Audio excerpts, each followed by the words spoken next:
Саламатсыздарбы, урматтуу Тунук жааматтык мультимедиа борборунун көрөрмандары, сиздер менен мен бүгүн баяна болмокчумун.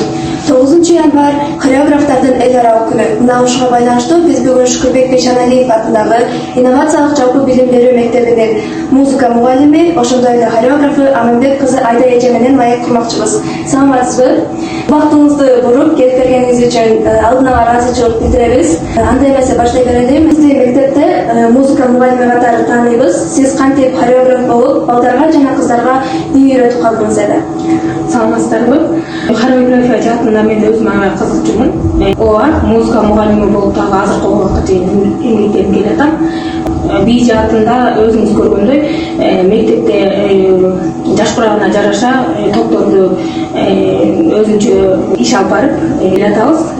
Кызыгуум артты биринчиден, экинчиден өзүм колумдан келишинче аракет кылып, ушул би топторун түзүп 4 группам бар. Былтыр 2025-жылы 10 күндүк мастер-класс болду. Ушул Бишкекте Кыргыз академиясы жана Сейтек борбору биргелешкен окуу жайга барып, ушул хореография боюнча билим алып келдим. Абдан мага таасирдүү, билимдүү жана билбеген нерселеримди көп өздөштүрө алганга мүмкүнчүлүк болду. Ал жакта ушул ар тараптуу бийдин акыты боюнча мастер-класстарды өтүп жатышты. Мугалимдер аябай кызыктуу, ишенимдүү жана бизге жугуштуу билим болду. Музыка мугалими болуп, ошол эле бир учурда хореограф болуудан кооптонгон жоксузбу? Анткени эко тең бир искусство болгону менен эко эки бөлөк тармак. Сиз буну кандай кабыл алдыңыз? Бул би жаатында кооптондум. Ар бир баланын мүнөзү ар башка, алар менен иш алып барыш керек, тилин табыш керек. Ар бир бала ар бир үйдүн эркеси дегендей, эркелеген учурда эркелеп туруш керек дегендей. Эми Кудайга шүгүр, балдар менен көнүшүп эле ушуга чейин иш алып барып келатабыз. Ал эми музыка мугалими болуу бир тараптан оор эле, бир тараптан көнүп калган жумушубуз, балдар менен анда деле кил табыш керек. Би сиздин күнүмдүк жашооңузда кандай роль ойнойт? Би сиз үчүн эмне негизинде?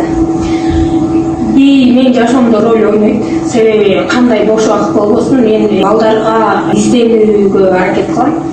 Бош убакытта ушу интернеттен болобу, телефон жаатында сайттардан болобу, ошол би топторунун кыймыл аракеттерин көрүп, өздөштүрүп, бизде мисалы уйгур, өзбек, кыргыз, испан бийлерин үйрөнүп келебиз. Анан ошол бийлердин окшош болуп калбасын деп изденем да. Эми аракетибиз өзүбүздүн топтун атынан чыгып аткандан кийин деп изденгенге аракет кылам. Мектептеги сиз жетектеген би ириминде канча катышуучу бар? Азыркы учурда алар кайсы жерде би үйрөнүшөт жана кантип үйрөтөсүз? Бийди азыр 30-35 окуучу бар. Алар Шүкүрбек Бейшаналиев атындагы инновациялык жалпы билим берүү мектебинде атайын би залы бар. Ошол би залда өзүбүздүн убакыт саатыбыз белгиленген. Ошол убакытта келип, эң эркин өзүбүздүн сабыбызды, бийибизди улантып кетебиз. Бул сиздин би иримиңизге канча жаштан баштап аласыз? Ошондой эле сиз жетектеген жылдардан бери кандай жетишкендиктерге, ийгиликтерге жетиштиңиз?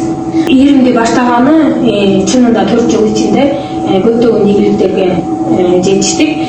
Кандай иш-чара болбосун, кандай сынактар болбосун, би ушу сырт жакка да чыгып келдик. Бишкек шаарында кандай конкурс иш-чаралар болбосун, биз гран-прини, биринчини, экинчи местаны багындырып келгенбиз. Би ириминдеги кыздарды каржылоодо алардын формасын, көйнөктөрдү районго, областтарга, ошол эле республиканын борборуна барарда каржы жагы кандай чечилет? Сиздерге ким жардам берет? Бизге буга чейин ата-энелер жардам берип келген. Чынында ата-энелердин колдоосу менен формалар тигилген, материал алып келип, же болбосо готовый эле формаларды сатып алчубуз. Ушул акыркы жылдары биздин мектептин директору Асра Токтогул эже демөөрчүлүк кылып, мектепте формалар алынган.